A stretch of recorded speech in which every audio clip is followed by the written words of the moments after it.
திருச்சிற்றம்பலம். அருள்மிகு கோகிலேஸ்வர பெருமான் திருவடிகள் போற்றி போற்றி, திரு ஞானசம்பந்த பெருமான் திருவடிகள் போற்றி போற்றி. வரலாற்று முறையிலே 167வது திருப்பதிகம் திருக்கோலம்பம், திருமுறை 2 13வது திருப்பதிகம். திருச்சிற்றம்பலம். இந்த திருக்கோலம்பம்ங்கிற ஒரு திருக்குழம்பியம் அப்படின்னு அழைக்கப்படுது. கும்பகோணத்திலிருந்து அப்படி கொஞ்சம் தூரம் காரைக்கால் சாலை வந்தோம்னா எஸ்புதூர் அப்படிங்கிற ஒரு சிறிய ஊர் வரும். அந்த ஜங்ஷன்ல அங்கிருந்து ஒரு கிலோமீட்டர்ல இந்த பதி தனியாக கோவிலுக்குன்னு இந்த பதி போகும் பாதை. அருமையான பதி. எப்படின்னா, நம்ம கோயம்புத்தூர் கற்பகம் பல்கலைக்கழகத்தினுடைய வேந்தர் ஐயா சிவத்திரு ராச வசந்தகுமார் ஐயாவால திருப்பணி செய்யப்பட்ட ஒரு அற்புதமான கோவில். இன்னும் மிக பழமையான சோழர் காலத்து கோவில். தற்போது ஐயா திருப்பணி செய்து ரொம்ப சிறப்பாக கும்பாபிஷேகம் சிறப்பாக செய்தாங்க. சம்பந்த பெருமானாலும் அப்பர் பெருமானாலும் பாடல் பெற்ற திருத்தலம்.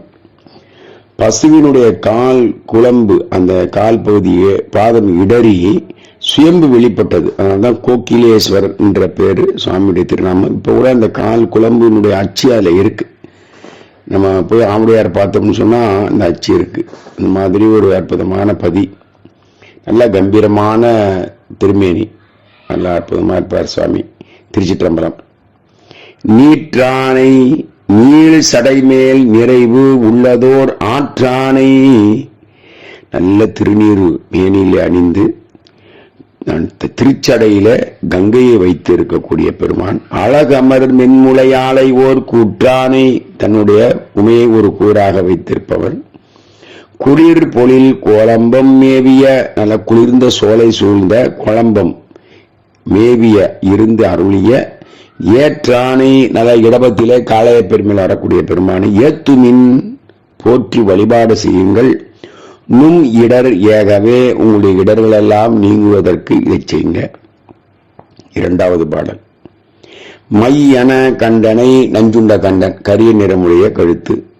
மான் மறி ஏந்திய கையானை, மான்குட்டி வைத்திருக்கக்கூடிய கையுடையவர். கடிபோலில் கோலம்பம் மேவிய செய்யானை, செய்யின சிவந்த நிறமுடைய சிவபெருமான். கடின மனம் பொருந்திய சோலை சூழ்ந்த கோலம்பம். தேன் நெய் பாலும் திகழ்ந்து ஆடிய மெய்யானை, அதன மெய்யானா சத்தியமே வடிவான பெருமான், சத்தியம். அப்படிப்பட்ட மெய்யுடையான், மெய்யானவனான சிவபெருமான். தேனும் நெய்யும் நல்ல மகிழ்ந்து ஆற்றக்கூடிய பெருமான். மேவு வார்மேல், அப்படியே இறைவனுடைய திருவடியிலே விழுந்து கலந்து அங்க கோவில் திருப்பணி செய்யக்கூடியவர்களுக்கு வினை மேவாவே, சுவாமியா நெருங்குறவங்களுக்கு வினை நெருங்காது. ஏதனை ஏதம் இலா இமையோர் தொழும் வேதனை, அது என்ன அப்படின்னா, ஏதன்னா குற்றம். அது என்ன குற்றம்? குற்றமே அப்படின்னு சொல்றாரு இல்லையா? என்ன குற்றம்? இந்த உண்மையிலேயே சொல்லப்போனா, இந்த பிறப்புங்கிற ஒரு பெரிய பேதமைய உயிருக்கு மேலெழுக்கு செய்றார் பார்த்தீங்களா? அது எப்படின்னா, ஒரு குற்றத்தை நீக்குவதற்காக ஒரு உடல் எடுக்கக்கூடிய தன்மையை கொடுக்கிறார் பாருங்க, அந்த தன்மையுடைய குற்றம். அதை சாமி குற்றம் செய்யறாருன்னு நம்ம கருதக்கூடாது. இது எதற்காக அப்படின்னு சொன்னா, ஒருத்தர் இப்ப வண்ணான் ஒரு ஓரி மண்ணில எல்லாம் போட்டு அதை கொளுத்தி இது பண்ணி பண்றாரு. அந்த உள்ள இருக்கக்கூடிய அழுக்கை நீக்குவதற்காக செய்யறாரு. ஆக அந்த மேலழுக்கு செய்வது ஒரு குற்றம். ஆனா செய்யக்கூடிய செயலுடைய விளைவு உள்ள இருக்கிற அழுக்கு எடுக்கிறது. அதனாலதான் இந்த குற்றம்ங்கிறது ஒரு சிறப்பு செய்வதற்காக செய்யப்படக்கூடிய செயல். அதுதான் ஐயா சொல்றாரு, ஏதனை அப்படின்னு சொல்றாரு. ஏதம் இலா இமையோர் தொழும் வேதனை, எல்லா இமையோர்கள் எல்லாம் தொழக்கூடிய வேதாந்தன், வேதன். இன்னொன்னு ரொம்ப அற்புதமான உரை எழுதியிருக்கார். என்னன்னு கேட்டீங்கன்னா, தண்டபாணி தேசிகர் ஐயா இது உரை இமையோர் தொழும் அப்படின்றது. இமையோர்னா யாருன்னா, கண்ணிமைத்து காணாத யோகியர். அதாவது எப்படின்னா, அப்படியே கண்ணு மேல இருக்க மாதிரி இருக்கும், நமக்குலாம் அவங்க ஏதோ பாக்குற மாதிரி இருக்கும், ஆனா பார்க்காம இறைவனையே நினைச்சிட்டு இருப்பாங்க. அதான் விழித்த கண் குருடா திரி வீரர். அவங்க எப்படி பேர் பாருங்க, விழித்த கண் குருடா திரி வீரர். விழித்திருக்கும் கண்ணு, ஆனா அவங்க கண்ணுல எந்த பார்வையுமே தெரியாது, குருடா இருக்கும். ஏன்னா உள்ளமெல்லாம் இறைவன் மேல இருக்கும். கண்ணுங்கிறது ஒரு கருவி. அது எண்ணங்கள் எங்க இருக்கோ கண்ணு பாக்குற மாதிரி இருக்கும், அங்க நடக்கூடிய செயல்கள் எல்லாம் நம்ம அறிய முடியாது. அது மாதிரி நம்ம இருக்கும். ஏன்னா சிந்தனைகள் வேற இடத்துல இருக்கும். அது போல அவங்க கண்கள் விழித்திருக்காத இமையோர் கண்ணை இமைய மூட மாட்டாங்க. இமைய பாருங்க, இமையோர் நம்ம வானவர்கள் நினைச்சுட்டு இருக்கோம். ஆனா இப்படி ஒரு அற்புதமான கருத்தை ஐயா சொல்லியிருக்காங்க. வெண் குலை தோடு விளங்கிய காதனை, நல்ல சங்கு செய்த குலை காதனையை போட்டுக்கூடிய சிவபெருமான். கடிபோலில் கோலம்பம் மேவிய நாதனை, நாதன தலைவனு ஏத்து மின் வழிபாடு செய்யுங்க, நும் வினை நையவே, உங்க வினையெல்லாம் நீங்கும். சடை யானை தன் மலரான் சிரம் ஏந்திய விடையானை, சடை நீள் சடை வைத்திருக்கூடிய பெருமாள் சடையான். குளிர்ந்த மலரான் யார் பிரம்ம கபாலம் ஏந்தி வரக்கூடிய விடை ஊர்தி, நல்ல இடபமால வரக்கூடிய பெருமான். வேதமும் வேள்வியும் ஆய நன்கு உடையானே, வேதமும் வேள்வியும் வேத வேள்வியை நிந்தனை செய்துள்ள ஆதமினி அமனோடு தேரரை பாதில் வென்றளிக்க திருவுள்ளமே பாதி மாதுடன் ஆய பரமனை ஞாலம் நின் புகழே மிக வேண்டும் தன் ஆளவாயில் உரையும் ஆதியே. ஞானசம்பந்தர் வாக்கு.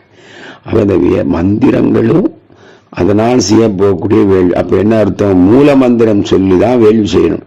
வேதம்ங்கிறது எதுனா மூல மந்திரம். பெருமானுடைய திருவைந்தெழுத்து தான் அந்த வேத மந்திரம். இதுதான் ரகசியம். அதனால் செய்யப்படக்கூடிய வேள்விதான் சிவவேள்வி. இதுதான் அது நன்மை. அப்படியே இந்த வேதமும் வேள்வியும் ஆகி நமக்காக நன்மை செய்யக்கூடிய சிவபெருமான்.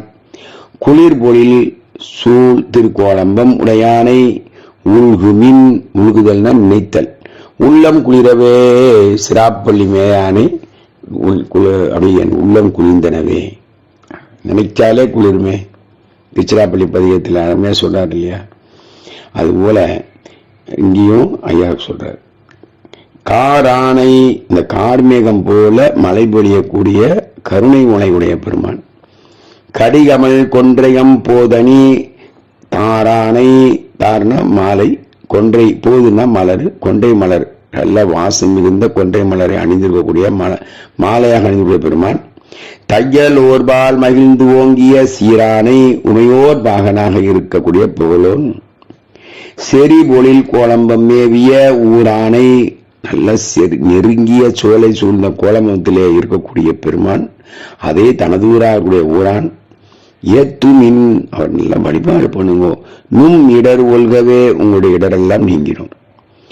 பண்டு ஆளின் நிழலானை, முன்னு காலத்துல ஆளினுடைய நிழலான் அந்த தட்சிணாமூர்த்தியாக இருந்து பரஞ்சோதி, எல்லாத்துக்கும் உயர்ந்தது பரம், மேலானுக்கும் மேல, எல்லா ஜோதியுள் ஜோதி, எல்லா கோடி சூரியனுக்கும் ஒளி கொடுக்கக்கூடிய பரஞ்சோதி. அப்படிப்பட்ட பெருமான். விண்டார்கள் தம்புறம் மூன்று உடனே வேவ கண்டானை, அது பார்த்தாரு, அந்த பகைத்த முப்புறமும் இறஞ்சிச்சு. கடி கமல் கோலம்பும் கோயிலாய் கொண்டானை, நல்ல மனம் மிகுந்த சோலை சூழ்ந்த கோவில். கூறு மின் உள்ளம் குளிரவே, நாங்க ஒரு திருப்பணிக்கு போயிருந்தோம். அப்ப அந்த பக்கத்துல இருந்து கோலம்பம் போனோம். போகும்போது அது இடத்தால ஒரு 3 ஆண்டுகள் இருக்கும். அப்போ உள்ளெல்லாம் கிரிக்கெட் விளையாண்டுட்டு இருந்தாங்க. அப்போ தம்பிங்கிட்ட சொன்னோம், ஐயா இந்த ஒவ்வொரு மூர்த்தமும் இந்த கோவிலையும் எவ்வளவு பெரியவங்க செய்திருப்பாங்க, நீங்க இப்படி பந்து அடிச்சீங்கன்னா ஒவ்வொரு மூர்த்தம் இருக்கக்கூடிய கோபுரத்தினுடைய எல்லாம் சிதைவுபட்டுருமேப்பான்னு சொல்லி கையெடுத்து கும்பிட்டோம். சின்ன சின்ன அறியாத பசங்க, அதனால அவங்களுக்கு வாழ்க்கையில இனிமே நம்ம சொல்லணும் இல்லையா. ஆனா தம்பிங்க உடனே கேட்டுக்கிட்டாங்க. நாளைக்கு அதை கேட்பாங்கன்னு தெரியாது. ஆனா ஒவ்வொருத்தரும் நம்ம இதை யாருக்கு வந்த விருந்தோன்னு நம்ம போகக்கூடாது. நம்ம சொல்லுவோம், அவங்க கேட்கலாம் கூட நம்ம கவலை இல்லை. ஆனா கோவிலுக்குள்ள விளையாடுவது, எச்சில இலைகளை எல்லாம் சாப்பிட்டு போடுறது, நிறைய அதெல்லாம் சிவ அபராதம். அது பல பேர் தெரியாமையே செய்துட்டு விட்டுறாங்க. அதனால அதெல்லாம் நம்ம சொல்லணும், அது தப்பு இல்லை. அது முன்னும் சண்டைக்கு போகக்கூடாது. தன்மையா ஐயா இந்த மாதிரி இருக்கு, இது ஒரு பெரிய சிவபராதம் பாயுது, இது செய்யக்கூடாது ஐயா அப்படின்னு சொல்லி அவங்க கையெடுத்து கும்பிட்டு சொல்லிட்டு வரணும். பண்டு ஆழ்ஞ பரஞ்சோதி விண்டவரை புறமூன்று மீத கண்டானை, கடிகவல் கோலம்பம் கோயிலாய் கொண்டானை, கூடுமின் உள்ளம் குளிரவே. சொல்லுங்க, அவனுடைய திருநாமத்தை சொல்ல சொல்ல கோகிலேஸ்வரா கோகிலேஸ்வரா கோகிலேஸ்வரா சொல்ல சொல்ல உள்ளமெல்லாம் குளிர்ந்து போகும், தீவினை நீங்கும். சொல்லானை என்ன சொல்லுடையாரு, சொற்றுரை வேதியன், சொல் துணையான வேதியன். அதான் 5 எழுத்து மந்திரம் தான் நமக்கு சொல் துணை. அதான் சொல்லானை. சுடு கடையால் புறம் 3 எய்த வில்லானே. அந்த முப்புறத்தை ஒரு வில்லாலே அந்த அக்னி அந்த கணையினாலே அம்பினாலே எரித்தான். வேதமும் வேள்வியுமானானை. கொல் ஆணை உரியானை. அந்த கொல்லக்கூடிய ஆணையை உரிச்சுட்டார். அது ஆணவம் கூட இந்த அறியாமையை உரித்தார் உயிரிடத்திலிருந்து. கோலம்பம் மேவிய நல்லானே. நல்லான் நன்மையே செய்வான் நன்றுடையார். ஏத்துமின் நுண்மிடர் நையவே. நைந்து அழிந்து நீங்கி போகும் வினை, தீவினை, இடர் துன்பம் அப்படின்னு சொல்றாங்க. வில் தானை வல் அரக்கர் விரல் வேந்தனை. இந்த வில் படை வைத்து இருக்கக்கூடிய பெரிய கெட்டிக்காரன் யாரு? ராவணன். குற்றானை. அப்படியே அவனுடைய குற்றான்னா அவனுடைய ஆற்றல் எல்லாத்தையும் சிறுமைப்படுத்துறது, குறைச்சிடுறது. திரு விரலால் கொடுங்காலனை செற்றானை. ஒரு விரலாலே அந்த யாரு? ராவணனை நீக்கினாரு. இன்னொரு பக்கம் என்ன பண்றாருன்னா, கொடுங்காலனை செற்றான்னா யமனையே மார்கண்டேயனுக்காக காய்ந்தார். அப்ப பெருமானுடைய திருவடி பாருங்க, ஒரு பக்கம் யமனுக்கும் ஒரு பக்கம் ராவணனுக்கும் பட்டிருக்கு. 2 பேரும் புண்ணியம் வாங்கிதான். ஏன்னா இது ஒரு அக்கிரமம் செய்துட்டு பண்ணா கூட அப்பாவுடைய திருவடியை பாக்குறோமே, அது எவ்வளவு பெரிய குழுப்பம் வச்சிருக்கோம். ஆனா அது ஒரு ஆனந்தம் தானே. அதனாலதான் அந்த முயலகன் நம்மளை மாறிடணும்னு ஒரு ஆசை, திடீர்னு ஒரு பேராசை வந்துடும். ஐயா முயலகனாவாதாயும் காலடியில் மீச்சு கிடந்தாலும் பரவாயில்ல, அது ஒரு கொடிமையான நோய் கிருமி. ஆனாலும் அந்த முயலகனா நல்லா தான் இருக்கும். ஏன்னா அப்பா காலடியில் கிடக்கலாமே, இவ்வளவு சந்தோஷமா, அப்படி ஒரு ஆனந்தம் இருக்கும். சீர்த்திகளும் செற்றானை. சீர்த்திகளும் திருக்கோலம்பம் பற்றானை பற்றுவார் மேல் வினை பற்றாவை. கற்றாங்கெரியோம்பி கலியை வாராமே. செற்றார்வாள் தில்லை சிற்றம்பலமேய முற்றா வெண்திங்கள் முதல்வன் பாதமே. பற்றாக நின்றாரை பற்றா பாவமே. பெருமான பற்ற என்ன போகும்? பாவம் பற்றாது. அங்கேதான் இங்க அதேதான் சொல்ற. பற்றானை பற்றுவார் மேல் வினை பற்றாவே. அது அழகா சொல்றார் பாருங்க.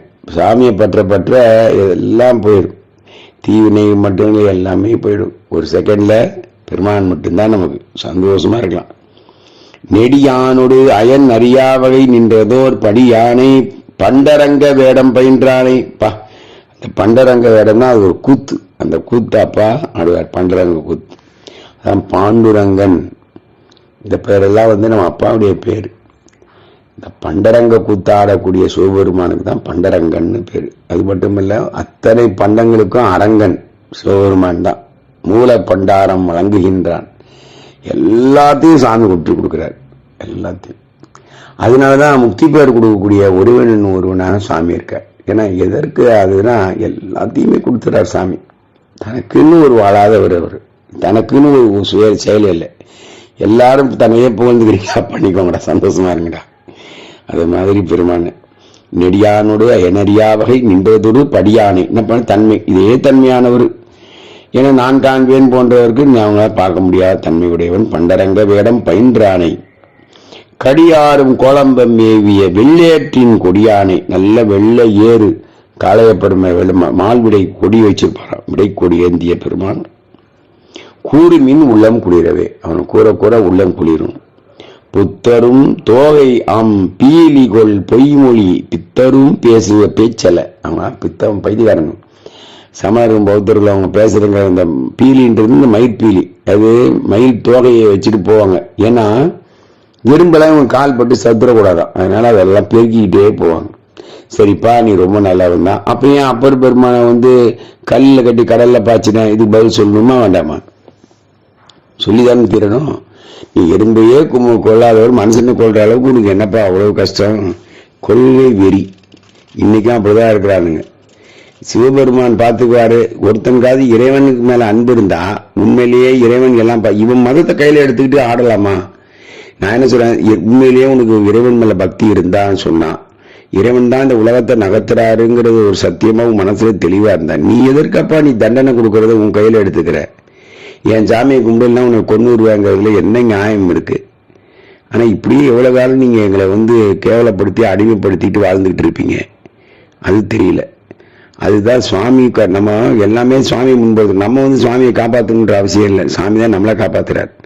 அதனால அவனுடைய திருநாமத்தையும் அவனுடைய இந்த அற்புதமான சமயத்தையும் நாம போய் காப்பாத்துறோங்கிறது அறியாம. இது நம்ம தெளிவா இருக்கும். ஆனா அவன் தான் அத்தனை பேரையும் காப்பாத்திக்கிட்டு இருக்கான். இதுதான் உண்மை. ஆனா அவரை நான் காப்பாத்துறதுக்காக நான் பண்றக்கூடிய முயற்சியா அதனால மக்களை துன்படுத்துறேன்னு சொன்னா அது மீளாத பாவத்தை தான் எனக்கு கொடுக்குமே தவிர பெரிய நல்லதையோ அல்லது சைவத்தில் உன்னுடைய சமயத்தில் நீ உயர்ந்த நிலைக்கோ போகவே முடியாது. சும்மா ஒரு கொஞ்ச நாளைக்கு வேலைக்காரனா உழைச்சிட்டு ஒண்ணுமே இல்லாம தான் போகணும். இது ரொம்ப ஸ்ட்ராங்கா சொல்றதுங்க. இதுதான் உண்மை. எல்லாம் சில மனசுல ரொம்ப வேதனை ஏற்படுது. ஏன்னா ஒரு மனிதன் வாழ்றதை இன்னொரு மனிதன் பிடிக்கலாம். அது எது மனிதனே வேண்டியது இல்லையே. மிருகங்கள் கூட ஒற்றுமையா வாழ்ந்துட்டு இருக்கு. அதான் மனிதனிடத்துல அந்த ஒத்துமை இல்லாம போயிடுச்சு. திருச்சிட்டம்பலம் இதெல்லாம் சொல்லிட்டு நெடியானோடு அயனாவை நின்றதொரு படியானை பண்டரங்க வேடம் பயின்றானை கடியாரும் கோலம்பம் மேய வெள்ளையாற்றின் கொடியானை கூறுமின் உள்ளம் குளிர்மை. அதை படிச்சிட்டோம். அடுத்து 9வது பாடல். புத்தரும் தோகை அம்பீலி கொள் பொய்மொழி பித்தரும் பேசுவர் பேச்சால. இது சொல்லும் போதுதான் நமக்கு இந்த கதை வந்துச்சு. பீடுடை பெருமை மிக்க கொத்தலர் தன்பொழில் கோலம்பம் மேவிய அத்தனை எங்க அப்ப சிவபெருமான் தலைவனை ஏத்துமின் அல்லல் அறுக்கவே. அல்லல்லாம் துன்பமெல்லாம் நீங்க அதெல்லாம் போய்விடும்பா, அதை ஏத்துங்கள் சிவபெருமானே. அந்த கொத்துனா பூங்கொத்து, அலர்னா மலர், அந்த தன்னுனா குளிர்ச்சி, 3 சொல்லி போட்டா அப்படி குளிர்ச்சியான அந்த சோலை சூழ்ந்த கோலம்பம் மேலிய பெருமானே. தன் புனல் ஓங்கு தன் அம் தாராய் பூந்தராய் மாநகர் நண்புடை ஞானசம்பந்தன் நம்பான் உரை. எப்படிப்பட்ட உரை? சாதாரண உரை இல்ல. நம்முடைய நம்பிக்கை கூடிய சிவபெருமான், நம்முடைய நம்பிக்கை பெருமான் காப்பாற்றுவார். தன் நல்ல குளிர்ந்த புனல், நல்ல கடல் சார்ந்த இடமும் அப்படி இருக்கக்கூடிய பூந்தராய் காவிரி நகரிலே நண்புடை நல்லதே செய்யக்கூடிய, நல்லதே நினைக்கக்கூடிய ஞானசம்பந்தனுடைய சிவபெருமான் மேல் செய்த இந்த உரையை விண் பொழில் கோலம்பம் மேவிய 10 இவை, விண்ணளவு உயர்ந்திருக்கக்கூடிய மரங்கள் நிறைந்த சோலைகள் சூழ்ந்த கோலம்பம் மேவிய பெருமான் மீது பாடிய இந்த 10 பாடலையும் பண் கொல பாட வல்லார்க்கு இல்லை பாவமே. நல்லா ஒரு ஆனந்தமா சுவாமி மேல பாடுங்க அப்படிங்கிறார். பண்ணோடு பாடினீங்கன்னா அப்படி பாட வல்லமை உடையவருக்கு பாவமே இல்லை, வராது, நீங்கும் சொல்லி முடிக்கிறார் ஐயா. சிவாய நம சிவாய நம சிவாய நம சிவாய நம சிவாய நம சிவாய நம சிவாய நம.